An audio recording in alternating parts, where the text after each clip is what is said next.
Olá, pessoal. Saúde a todos. Bom dia, ou boa noite, ou boa tarde, conforme o horário que vocês estejam me assistindo. Este é o canal Antônio Vieira e eu sou o professor Vieira. O propósito deste canal é auxiliar a educação e reforçar o ensino profissional de estudantes que têm a topografia como uma disciplina de seus currículos e todos aqueles outros profissionais da área de geomática. Estamos nos aproximando da parte, assim, já que Gauss, dessa parte 12, né, em que Gauss se preparava para fazer a representação cartográfica para o mapeamento cadastral de Hannover, né? Hannover fica aqui. Esta é a Alemanha dividida em reinos antes da unificação dela, depois das guerras napoleônicas. A Alemanha era constituída de vários reinos. Aqui está o reino da Prússia, reino de Hannover, a Baviera, uma série de reinos. E no caso do nosso protagonista principal aqui, o Gauss, ele estava pronto para, ou estava providenciando, o mapeamento cadastral aqui do reino de Hannover. E vimos em todos esses vídeos que estamos fazendo, já desde a parte 1, estamos acompanhando a sua saga para realizar toda essa parte do levantamento. Aqui está o brasão do reino de Hannover, que eu coloquei aqui para enfeitar esta página.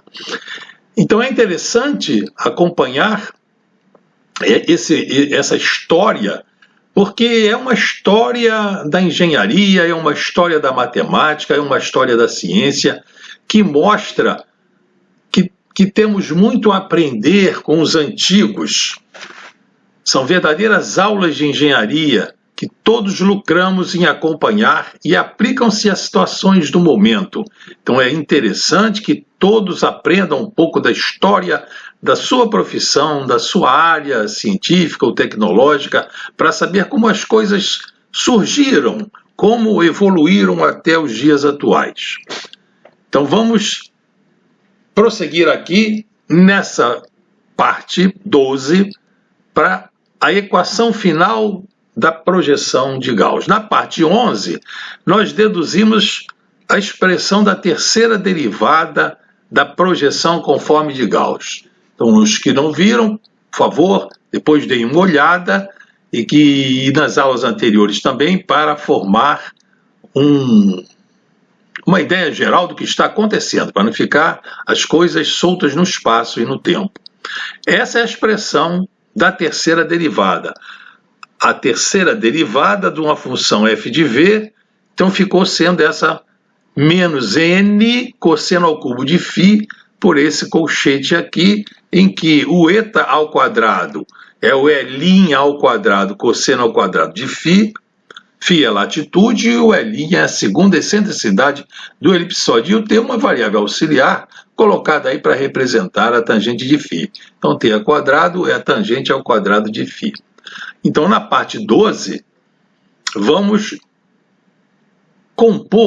apresentar as demais derivadas e suas expressões, né? Não vamos realizá-las porque seria assim muito fastioso e monótono, mas para exercícios assim em turmas que tem vários alunos, cada aluno fazendo uma daquelas partes do produto de funções e da regra de cadeia, né? Cada par de alunos e depois comparando os resultados, é um ótimo exercício de derivada, de álgebra, de geometria, de trigonometria, para ser praticado, né? Sabendo que estão fazendo isso para compor uma projeção que vai representar cartograficamente a Terra criada por Gauss, né? Essa projeção criada por Gauss. A quarta derivada da função f de v, como está representada aqui na notação de Leibniz, é essa expressão aqui, n seno φ cosseno ao cubo de φ, com esse colchete aqui, com todas essas parcelas em que já conhecemos os seus significados, né? Então essa é a expressão final, vocês podem imaginar quanta álgebra, quanta trigonometria foi usada para que se chegasse a essa equação final. E eu lembro a vocês que naquele tempo do Gauss, né, não existiam recursos de cálculo, então era preciso colocar as expressões mais compactas possíveis e formando produtos para que se pudesse então aplicar os logaritmos. A quinta derivada também está representada aqui, derivada quinta de f de v, função de v. Esse v é a latitude isométrica. Então temos aqui aquele n cossena quinta de φ, o n é o raio de curvatura da seção normal principal do elipsoide, e aqui, entre parênteses, todos esses termos que também já sabemos o significado.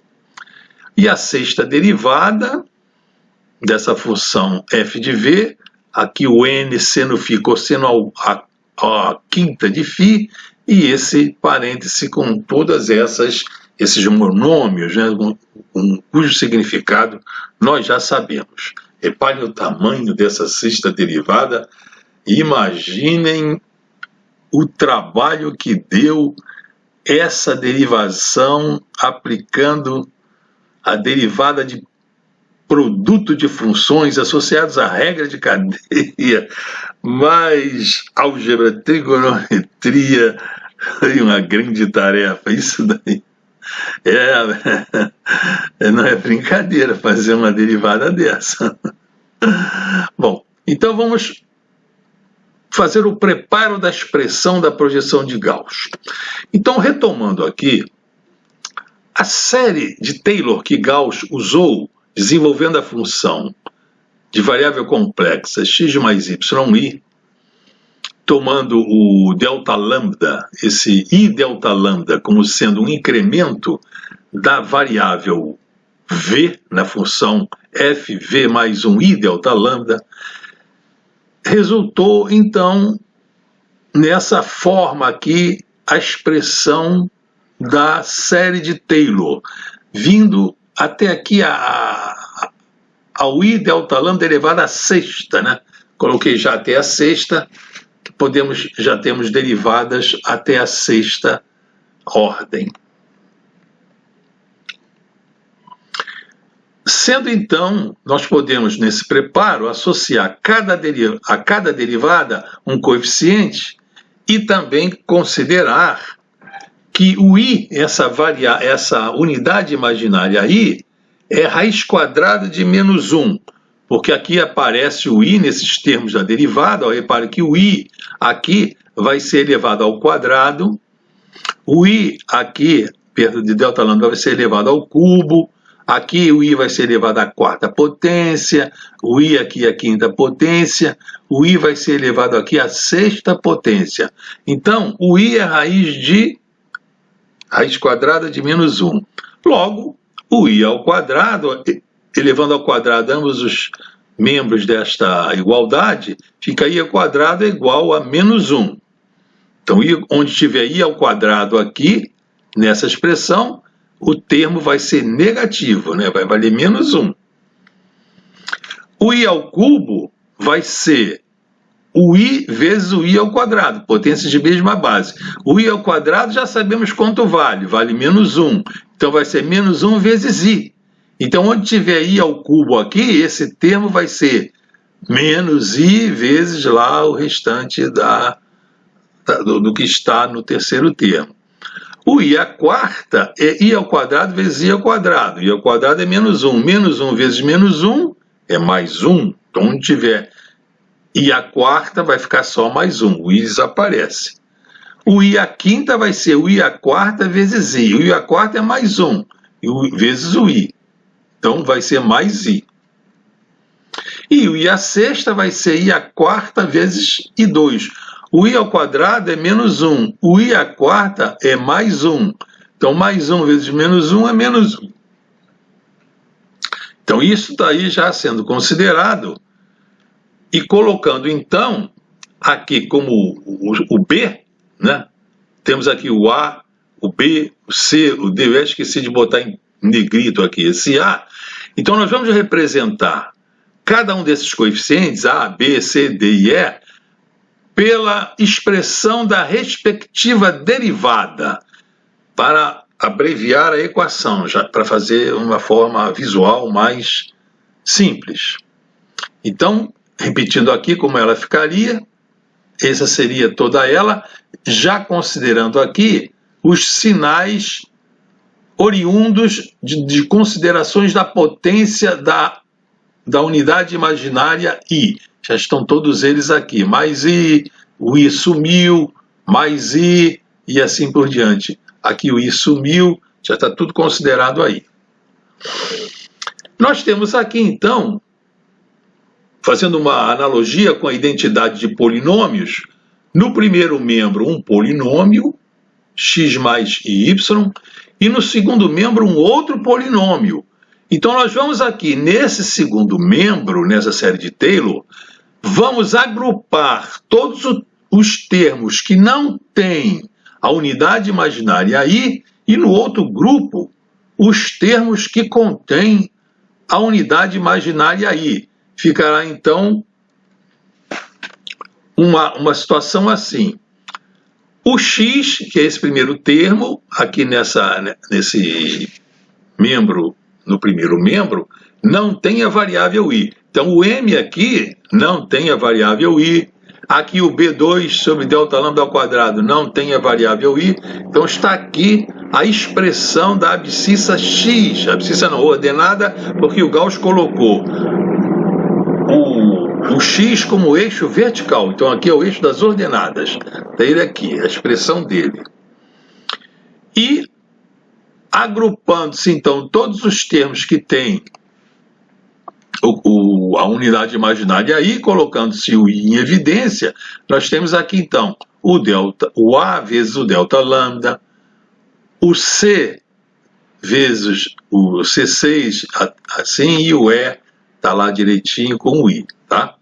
Então, nós temos aqui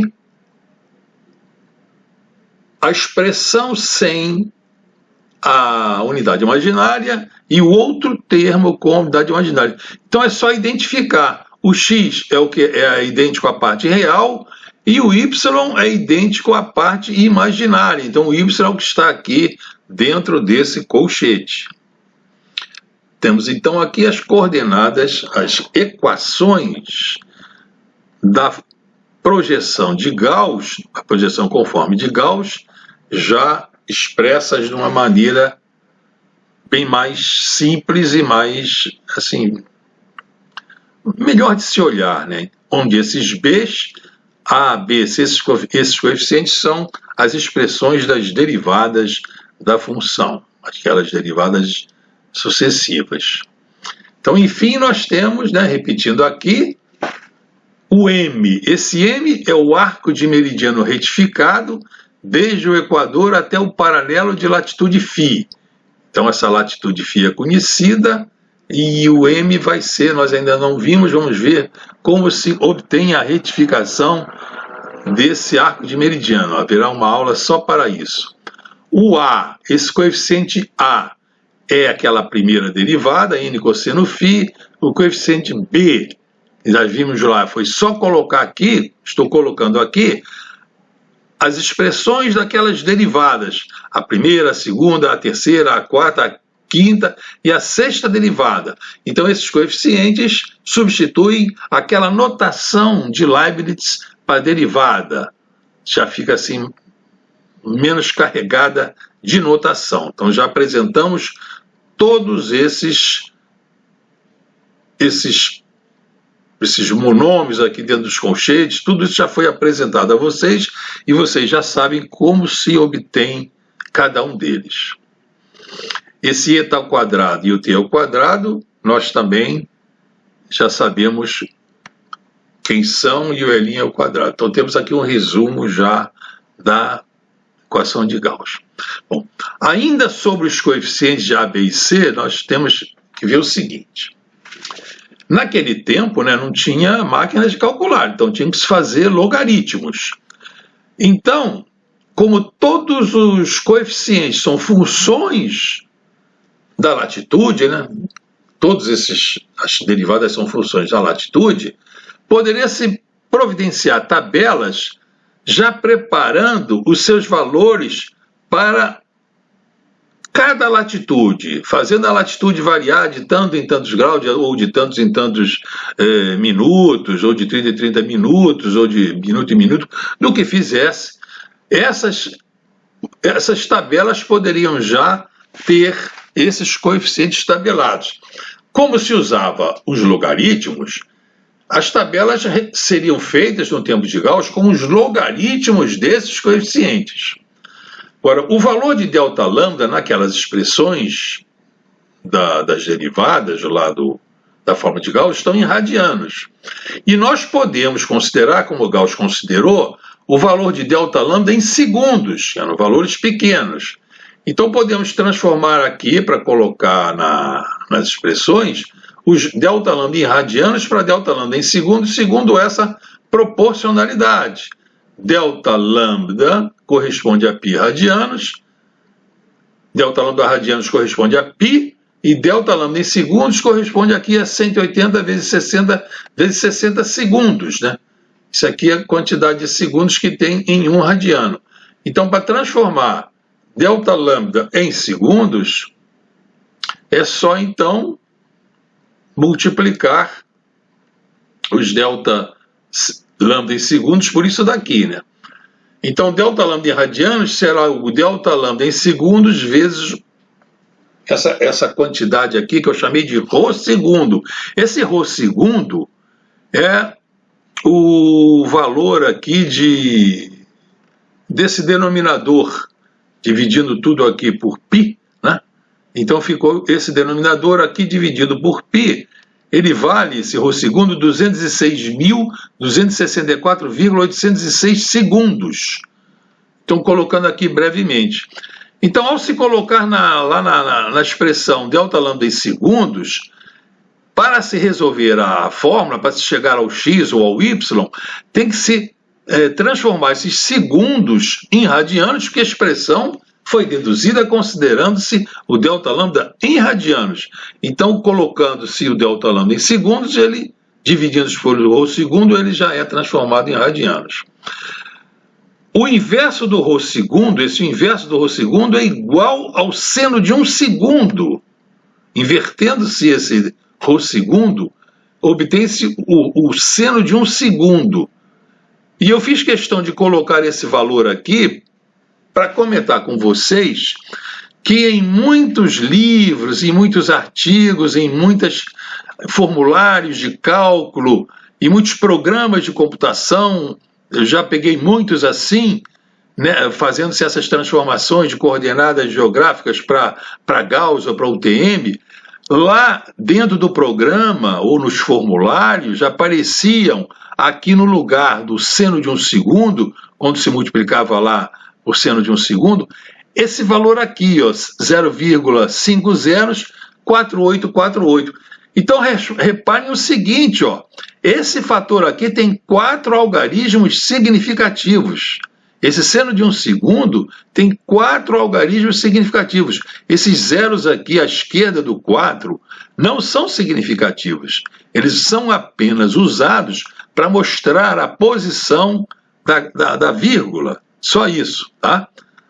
Aqui eu peguei numa calculadora, na calculadora simples aqui do meu iPhone, que eu filmei esse vídeo, eu calculei aqui o seno de 1 segundo e eu obtive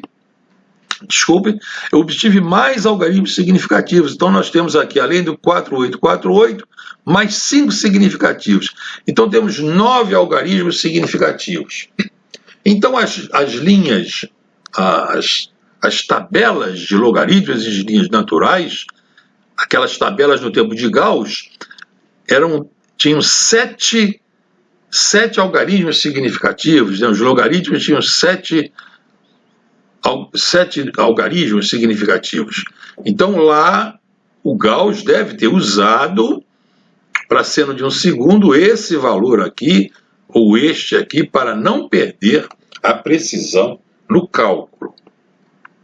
Então, feita essa transformação, o que vamos fazer? Então nós temos aqui, repetindo, a fórmula de Gauss, considerando o delta lambda em radianos. Então aqui em cada parcela, esse delta lambda aqui e tal, são em radianos. E aqui a expressão da projeção de Gauss com delta lambda em segundos.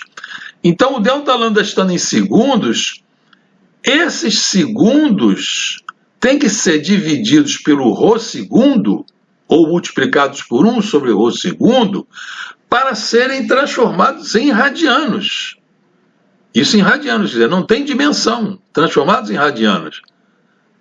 Porque depois a unidade de y vai ser a unidade lá do n. Em cada coeficiente desse, vocês viram lá, coeficiente A, B, C, D, todos começam com o n, o raio de curvatura. E o raio de curvatura, aquele n, é expresso em metros. Então, tanto a ordenada x quanto a abscissa y serão expressos em metros, usando o n em metros, o raio de curvatura da seção normal principal. Está aí direitinho aqui, né?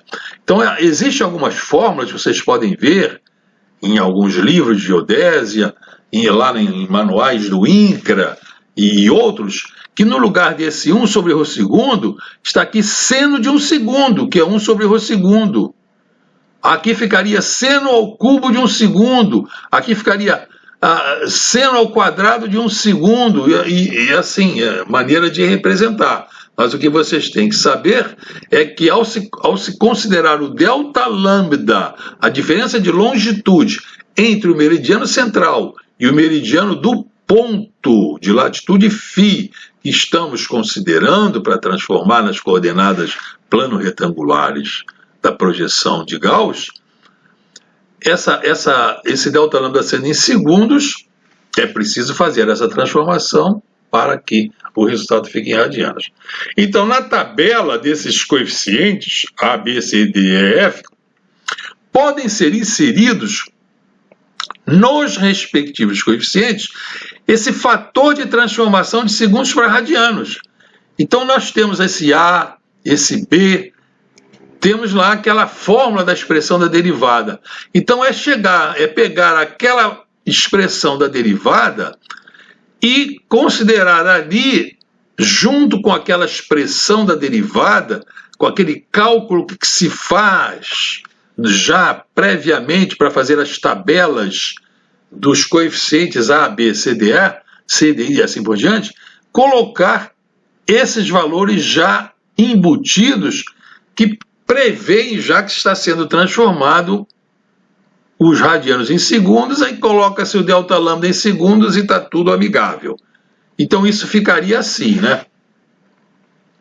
Aqui, colocando aqui só para repetir a expressão, o delta lambda em segundos vezes o B, C, D, E. E eu coloquei aqui nesse A, B, C, D, E, esses valores aqui, então, já são esses novos valores dos coeficientes em que se agregou aqui no cálculo desse coeficiente a transformação, o fator 1 sobre ρ segundo. Então, o A vai ser 1 sobre ρ segundo vezes n cosseno φ. Então, para fazer a tabela, lá direitinho, já se coloca esses valores aqui, acha-se o logaritmo desses valores, assim Gauss fez, e coloca lá naquela tabela, vai fazendo. Foi uma trabalheira danada para fazer aquelas tabelas de logaritmos, e essas tabelas desses coeficientes, elas vieram até o século XX. Do exército americano, fez tabelas auxiliares para o cálculo da projeção UTM, depois vou comentar com vocês, mas esses valores aqui, esses valores A, B, C, D e assim, estão lá, são esses aqui, que já vem desde o tempo do Gauss. Então o B vai ter esses valores, o C vai ter esse 1 sobre ρ segundo, tudo isso aqui direitinho. Então as fórmulas de Gauss ficam então com esses valores aqui, tudo direitinho, tudo calculado, levando-se em conta, já embutido neles, a transformação de segundos para radianos. Então eu pergunto a vocês, em relação às fórmulas de Gauss, o Gauss teria usado as expressões com todos os termos apresentados nesta aula? Quer dizer, todos aqueles termos que vão lá até a sexta derivada? Seria isso necessário? Não perca, na próxima aula vamos fazer isso, porque reparem só. Eu desde a primeira aula coloquei que quanto mais largo fosse o fuso, maior a deformação. Então essa deformação da projeção de Gauss estaria associada à largura do seu fuso. Então logo na primeira página desta aula eu coloquei o mapa da Alemanha do tempo de Gauss, e vocês estão vendo ali, vocês que depois deem uma olhadinha, qual era a largura do Reino de Hannover. Então era uma largura ali que, sei lá, no máximo 300 quilômetros ali, abrange toda aquela faixa que contém, entre dois meridianos, o Reino de Hannover, né? Então não perca, na próxima aula nós vamos discutir essa questão do truncamento da série de Taylor para fazer essas expressões da fórmula de Gauss, ou não? Ou será que, se a região for muito larga, vai se precisar de mais termos, teria que se fazer outra derivada? Isso vamos ver na próxima aula, não percam. Então acabamos a aula de hoje, senhores. Muito obrigado por terem assistido este vídeo.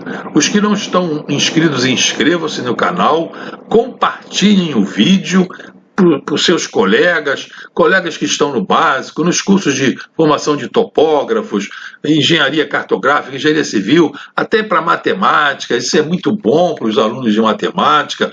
Os matemáticos também estudam essas projeções conformes e outras projeções.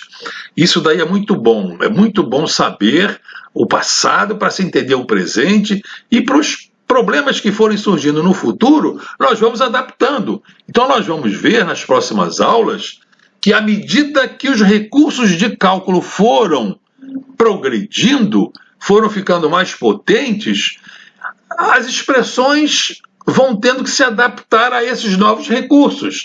Da mesma forma que no tempo de Gauss, as expressões lá tiveram que se adaptar à forma dos recursos de cálculo, que eram logaritmos, né? As expressões tinham que ser juntas ali, agrupadas, formando produtos. Nos dias de hoje, com os computadores muito potentes, os computadores, então, são mais adequados a resolver equações com um determinado formato. E que formato é esse? Vamos discutir nas próximas aulas. Então, senhores, muito obrigado e até a vista, pessoal!